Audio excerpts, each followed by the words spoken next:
Halo semua, perkenalkan saya Julika, saya biasa dipanggil Ika. Saya adalah ibu dari 2 orang anak, 1 putra 1 putri, dan istri dari seorang suami. Ini adalah podcast pertama saya. Saya belajar untuk berbagi mengenai komunikasi pasangan suami istri. Saya rindu berbagi ini bukan karena pernikahan saya adalah sebuah pernikahan yang sempurna, sama sekali tidak. Tetapi saya rindu berbagi dari apa yang saya pernah dengar, saya pernah pelajari, dan terus saya praktikkan sekalipun saya terus belajar, jatuh, bangun di dalam proses pernikahan saya. Seperti ada statement yang mengatakan, dan benar adanya menurut saya ya, bahwa kelanggengan berumah tangga bukanlah taken for granted atau pemberian atau mungkin disebut takdir, tetapi pernikahan itu adalah upaya penyesuaian sumber hidup, proses panjang menaklukkan ego yang didorong oleh penghormatan pada komitmen. Saya senang mendengarkan khotbah yang berhubungan dengan keluarga ya, dan salah satu pembicara atau motivator keluarga favorit saya itu Bapak Dr. Niko Wijanarko, seorang motivator Kristen sekaligus hamba Tuhan yang fokus dengan masalah keluarga atau pernikahan. Beliau pernah berkata bahwa di dalam penelitiannya untuk mendapatkan gelar doktor itu, dia menemukan bahwa 1 tahun pernikahan itu biasanya bahagia. 2-5 tahun pernikahan cenderung konflik atau agresi lagi banyak-banyaknya, tetapi bahagia juga cenderung naik walaupun konflik banyak gitu ya, karena perbedaan karakter, perilaku, background, kebiasaan-kebiasaan di masa single dan lain sebagainya. Dan pernikahan 10 tahun, 15 tahun ke atas, konflik itu cenderung turun dan biasanya turun. Tetapi tidak menjamin bahwa kebahagiaan naik. Jadi cenderung konflik turun tetapi bahagia malah tidak naik. Kenapa konflik turun tetapi malah bahagia tidak naik gitu ya? Ternyata karena sesungguhnya sudah capek berantem gitu ya, sudah capek berantem, dan akhirnya ya sudah jadi tidak ada komunikasi, tidak ada hubungan, seperti itu kata beliau ya. Jadi ternyata itu adalah proses menyelesaikan konflik yang tidak benar gitu. Jadi kayak misalnya contoh lah ya, 1-5 tahun misalnya masih rajin-rajinnya berantem, rajin kasih nasihat satu dengan yang lain. Misalnya ya, kayak saya dulu awal pernikahan gitu ya.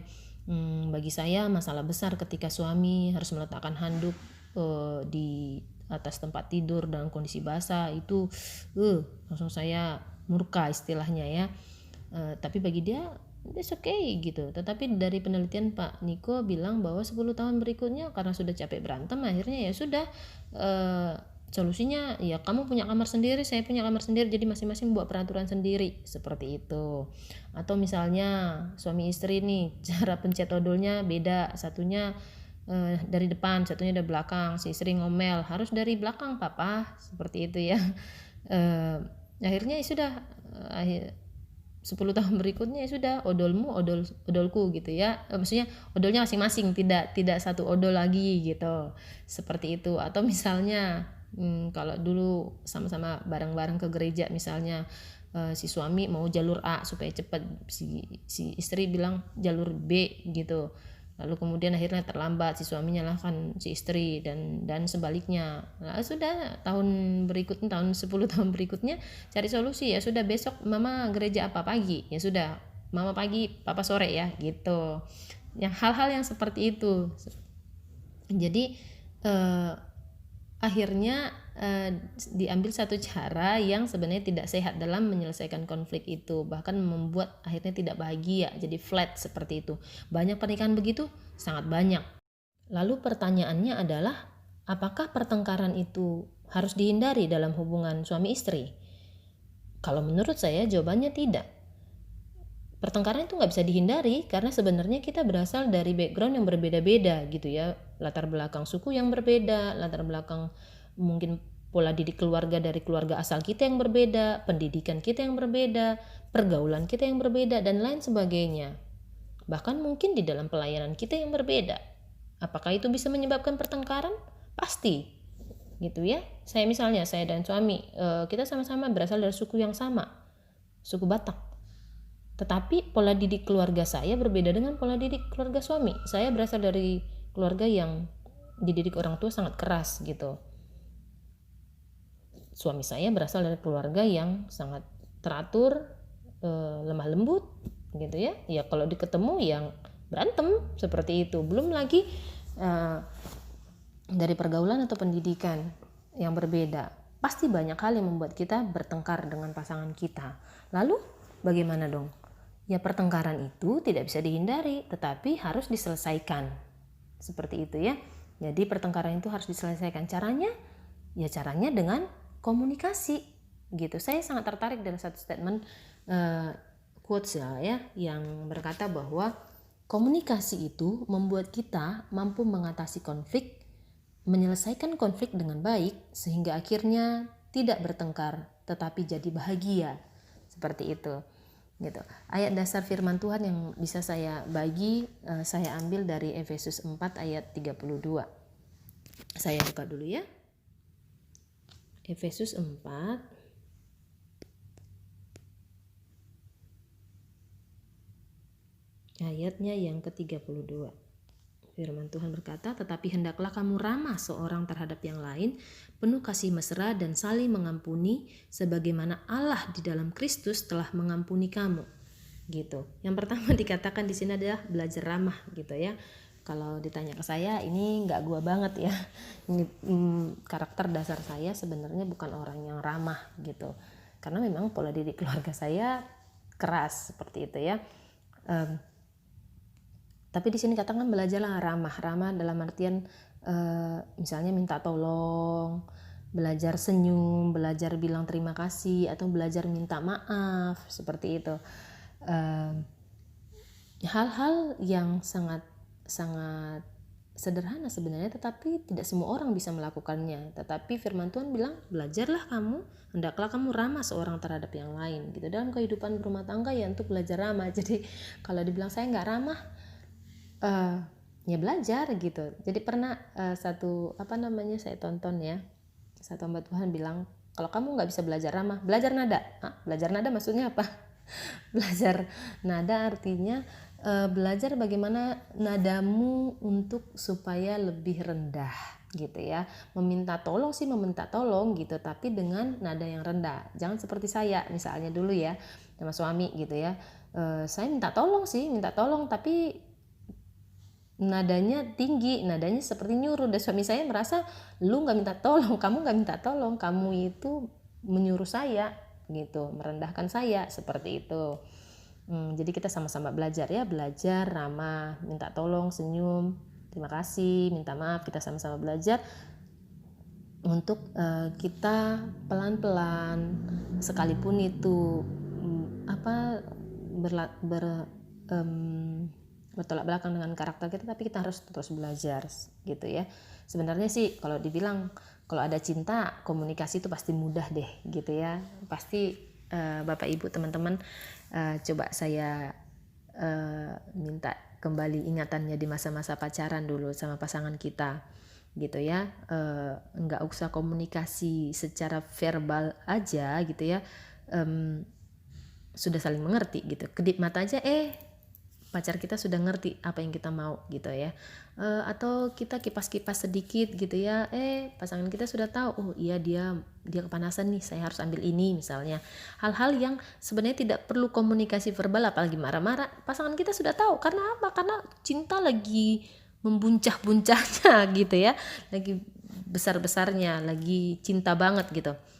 Padahal setelah menikah, 10 tahun menikah, jangankan 10 tahun, 5 tahun menikah misalnya, sudah kita jelasin panjang kali lebar, tetap aja nggak ngerti gitu ya. Jadi bagaimana caranya supaya terjalin lagi komunikasi yang mudah terhadap pasangan kita? Ya satu-satunya kunci ya kembalikan cinta kita seperti dahulu masa pacaran gitu ya. Kembalikan cinta saat-saat kita masa sebelum menikah dulu gitu, walaupun tanpa komunikasi verbal, dia sudah tahu isi hati saya, seperti itu ya. Kenapa cinta habis? Karena cinta habis itu karena kita sering sekali membawa pertengkaran itu sampai ke tempat tidur gitu.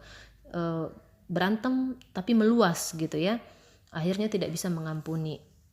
Gitu. Mari kita sama-sama belajar. Saya tahu bahwa pengampunan itu dalam ya, maksudnya perlu pembahasan yang sangat dalam, tetapi satu hal yang mau saya bagikan bahwa sesungguhnya pengampunan itu memulihkan relasi dan memampukan kita dan pasangan kita ya, dua pribadi kita berkomunikasi dengan ramah. Jadi kalau sudah ada pengampunan pasti kita bisa belajar ramah gitu ya.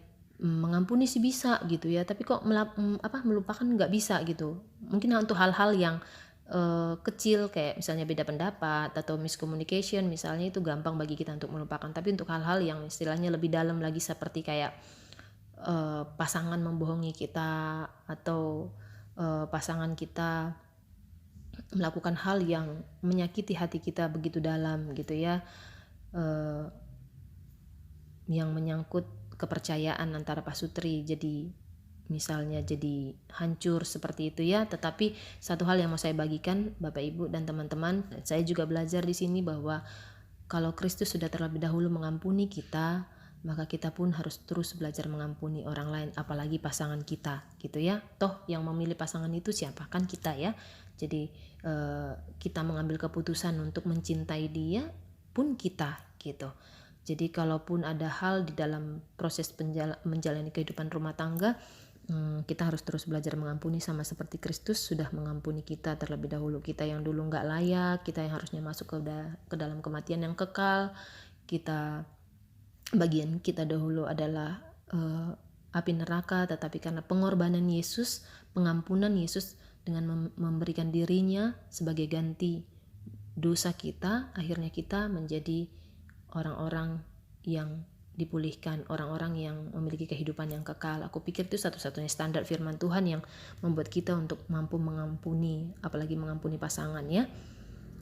Even itu adalah satu proses dan tetap adalah pekerjaan Roh Kudus dalam kehidupan kita gitu. Saya akan kembali mengangkat firman Tuhan yang tertulis dalam Filipi 2 ayat 1-3. Saya baca dulu ya. Nasihat supaya bersatu dan merendahkan diri seperti Kristus. Jadi karena dalam Kristus ada nasihat, ada penghiburan kasih, ada persekutuan roh, ada kasih mesra dan belas kasihan. Karena itu sempurnakanlah sukacitaku dengan ini. Hendaklah kamu sehati sepikir dalam satu kasih, satu jiwa, satu tujuan. Dengan tidak mencari kepentingan sendiri atau puji-pujian yang sia-sia. Sebaliknya hendaklah dengan rendah hati yang seorang menganggap yang lain lebih utama daripada dirinya sendiri. Gitu.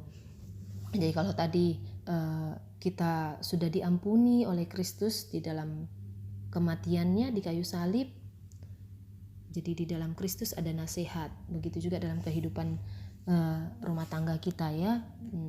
Kecenderungan orang sih suka dinasihati, pada umumnya orang suka dinasihati tetapi tidak suka diserang gitu. Ini juga menjadi pengalaman pribadi dalam kehidupan rumah tangga saya gitu. Kadang niat kita baik menasihati, tetapi di belakang itu malah kita menyerang gitu. Saya maunya papa begini, tapi papa nyebelin banget sih dasar ini gitu misalnya. Kita nggak fokus dengan apa yang menjadi masalahnya. Jadi menyelesaikan masalah, menasihati tidak fokus di masalahnya, tetapi malah cenderung menyerang gitu. Bahkan ada yang bawa suku misalnya, memang dasar orang ini gitu, memang kamu sekeluarga begini gitu kan, jadi melebar ya. Jadi kita bukan cenderung menyelesaikan masalah, malah memperluas masalahnya seperti itu. Jadi mari kita saling menasehati pasangan satu dengan yang lain dengan fokus kepada masalahnya, bukan menyerang, bahkan melabelin pasangan kita. Itu akan memperuncing suasana seperti itu. Lalu firman Tuhan bilang dengan kasih mesra gitu ya. Jadi kalau kata mesra ini maunya ini menjadi gaya hidup kita. Even saya juga terus berjuang ya, bahwa mari kita membuat bahwa mesra itu menjadi gaya hidup. Jadi maksudnya kalau bisa ya pergi bareng-bareng gitu ya, gandengan tangan. Kalau olahraga bareng, ke pasar bareng, walaupun sekarang pandemi ya, jadi nggak boleh. Tapi hal-hal yang bisa dilakukan bareng, ayo bareng gitu, jangan sendiri-sendiri. Itu akan membuat hubungan semakin dingin gitu.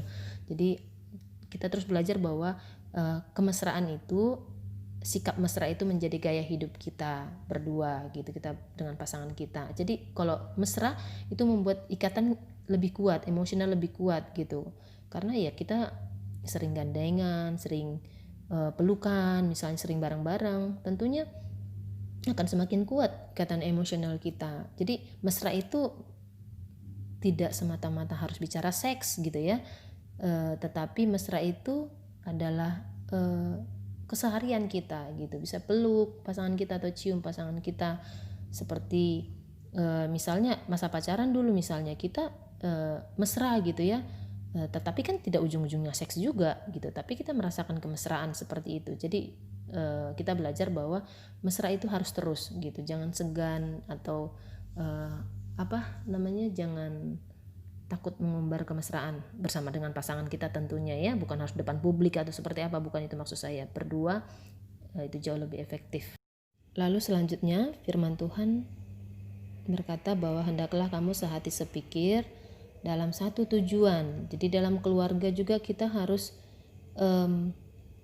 membangun satu tujuan yang sama gitu, supaya kita tahu keluarga kita ini mau dibawa kemana, seperti itu ya. Jadi kita harus membicarakannya. Misalnya nanti kalau kita pensiun nanti, Pak, kita melayani yuk secara full time misalnya nih. Pasangan kita suka belum tentu gitu, karena saya maunya seperti ini, suami saya mau model pelayannya seperti apa gitu. Atau mumpung anak kecil, yuk kita belajar, ajari anak-anak yuk bermisi gitu. Atau mungkin bukan hal-hal rohani saja yang kita bicarakan gitu, misalnya hal-hal dalam kehidupan sehari-hari gitu, misalnya olahraga gitu, saya maunya seperti apa, tujuannya sih sehat misalnya, tapi kan saya maunya sehatnya dengan senam, yoga misalnya, atau apa, suami saya maunya lari gitu ya. Kita bicarakan terus sampai kita punya satu tujuan gitu. Masalah bisnis misalnya, apalagi saya dan suami ini sering berantemnya malah masalah bisnis. Saya punya style yang seperti apa, dia punya style yang seperti apa, tapi yuk kembali kita bicarakan apa tujuan kita, endingnya seperti apa gitu. Jadi kalau kita sudah sepakat membangun tujuan, walaupun di dalam tujuan ini ada hal yang saya tidak suka, kamu tidak suka, kita bicarakan terus sampai suka gitu, sampai kita benar-benar sampai pada satu tujuan. Jadi tujuan ini akan membawa kita pada arah yang sama gitu. Jadi di dalam proses kehidupan berumah tangga ya pasti nggak bisa dihindari, seperti yang saya bilang tadi, bertengkar tidak bisa dihindari, tapi ayo bertengkar dengan membahas masalahnya. Masalah ya uang, masalah odol ya odol, masalah apa tadi, handuk ya handuk. Jadi tidak usah masalah handuk tapi membawa ke keluarga, membawa ke suku dan melebar gitu ya. Jadi bertengkar itu fine aja, ayo bertengkar tapi bertengkar untuk cari solusi, maunya gimana, baiknya seperti apa gitu. Jadi kita bertengkar itu jangan dikasih batas gitu, maksudnya ya sudah nggak usah berantem deh, sudah diam-diam aja. Malah yang ada tidak bertengkar bukan jadi patokan, nggak berantem nggak bertengkar berarti bahagia, salah, belum tentu gitu. Sama seperti penelitian tadi, malah kalau tidak bertengkar bisa jadi karena flat gitu, tidak ada feeling lagi gitu, malah tidak ada hubungan sama sekali gitu. Karena dengan bertengkar juga kita tentunya pasti akan, oh iya tahu ini maunya suami saya, oh ini maunya istri saya, seperti itu ya. Jadi konflik yang disesuaikan membangun pemahaman dan menumbuhkan keintiman. Jadi semakin kita berbeda pendapat lalu kemudian menyelesaikannya dengan komunikasi, akhirnya kita semakin intim dan semakin tahu pasangan kita seperti apa gitu ya. Jadi selanjutnya yang terakhir adalah membangun kebiasaan. Tadi sudah tentang tujuan, sekarang membangun kebiasaan. Ini yang terakhir ya yang mau saya bahas. Membangun kebiasaan itu sesuatu yang dilakukan menjadi habit gitu ya. Ayo sama-sama kita biasakan mesra, pasti kita akan semakin mesra. Ayo kita biasakan saling memuji, pasti kita pun akan merasa bahagia seperti itu. Jadi mari kita bersama-sama membangun sesuatu hal yang baik, jangan gengsi-gengsian lah.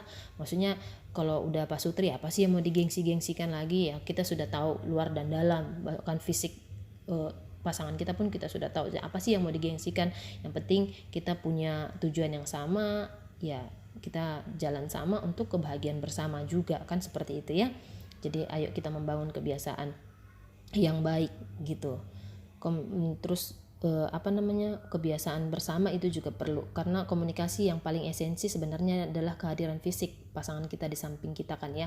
Maksudnya tidak bisa dihindari juga kalau misalkan zaman sekarang ya ada gadget, tidak bisa digantikan apapun menurut saya.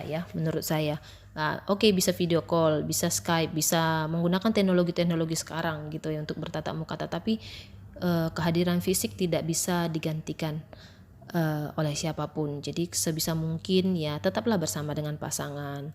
Istri kalau memang tidak ada sesuatu yang sangat urgent ya tetaplah didampingi suaminya, misalnya pindah kemana ikutlah gitu. Karena pikir tidak ada sesuatu yang bisa menggantikan kehadiran fisik pasangan kita di samping kita gitu. Itu yang bisa saya bagikan ya. Saya akan menutup podcast saya dengan membacakan sebuah quotes. Ini quotes sudah lama saya tahu, tapi saya nggak tahu siapa yang membuatnya. Tapi ini cukup menguatkan saya dalam menjalani kehidupan pernikahan dan juga sering saya bagikan juga untuk sahabat atau teman-teman saya. Saya akan bacakan. There is no perfect marriage. We cry, we struggle. We make mistakes, but we forgive. We try again, and we love again. We fight for our marriage. Fight for yours. You are certainly not alone. Tidak ada pernikahan yang sempurna. Kami menangis. Kami bertengkar. Kami membuat kesalahan. Tapi kami mengampuni. Kami coba lagi dan kami jatuh cinta lagi. Kami berjuang untuk pernikahan kami. Berjuanglah untuk pernikahanmu. Sesungguhnya kamu tidak sendiri. Demikian, semoga menjadi berkat. Tuhan Yesus memberkati kita semua.